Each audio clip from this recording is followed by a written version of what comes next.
My topic is brain storming. Brain storming को हिंदी में बोला जाता है मस्तिष्क विप्लव। तो इसका सिनॉप्सिस इस प्रकार है। फर्स्ट में लिखते हैं हम इंट्रोडक्शन, देन उसके बाद आता है मीनिंग ऑफ ब्रेन स्ट्रोमिंग, फिर आता है definition of brainstorming, next point है characteristics of brainstorming, next point है stages of brainstorming, next point है टाइप्स ऑफ ब्रेन स्ट्रोमिंग, फिर उसके बाद लिखते हैं मेरिट्स ऑफ ब्रेन स्ट्रोमिंग, फिर उसके बाद आता है लिमिटेशंस ऑफ ब्रेन स्ट्रोमिंग, फिर नेक्स्ट है कंक्लूजन, देन है बिब्लियोग्राफी। तो इस प्रकार हम ब्रेन स्ट्रोमिंग का सिनॉप्सिस बना सकते हैं। अब हम फर्स्ट पॉइंट देखते हैं इंट्रोडक्शन। तो जो ब्रेन स्ट्रोमिंग का कॉन्सेप्ट था उसको ऑसबॉर्न ने दिया था और ये क्या है 1940 में इंग्लैंड में प्रतिपादित किया गया था। और यह जो पूर्णतः डिस्कशन मेथड या वाद विवाद विधि पर आधारित होता है। यह एक ऐसी स्ट्रेटजी या ऐसी नीति है जिसमें क्या होता है स्टूडेंट्स के समक्ष या स्टूडेंट को एक प्रॉब्लम दिया जाता है और उन प्रॉब्लम पर बच्चे क्या स्वतंत्रता पूर्वक विचार करते हैं, वार्तालाप तथा वाद विवाद करते हैं।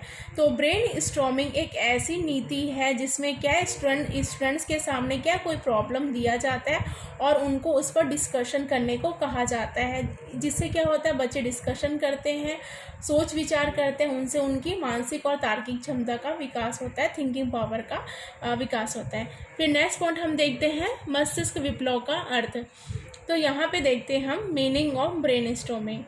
तो क्या होता है मस्तिष्क विप्लव या ब्रेन स्ट्रोमिंग से तात्पर्य मस्तिष्क की उतल पुथल से है।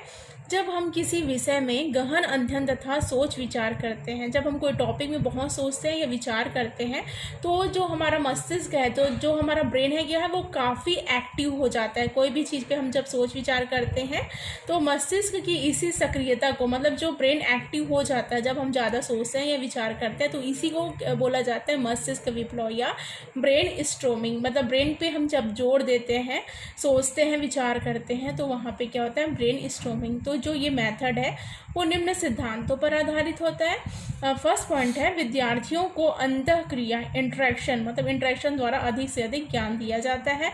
और फिर नेक्स्ट पॉइंट है इसका अकेले शिक्षक की अपेक्षा विद्यार्थियों का समूह अधिक मूल्यवान विचार प्रस्तुत कर सकते हैं।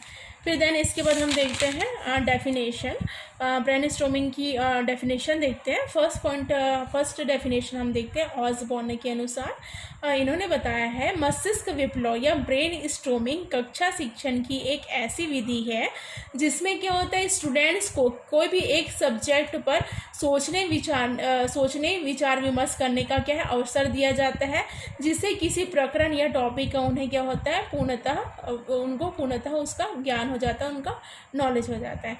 फिर सेकंड पॉइंट है हॉल्टन के अनुसार, फिर यहाँ पे है इनके अनुसार कक्षा शिक्षण में विद्यार्थियों को, मतलब क्लास टीचिंग में स्टूडेंट्स को बहुत एक्टिवेट या अधिक सक्रिय करने तथा शिक्षण को, मतलब टीचिंग को और अधिक ईजी बनाने के लिए क्या किया जाता है मस्तिष्क विप्लव या ब्रेन स्ट्रोमिंग का प्रयोग किया जाता है।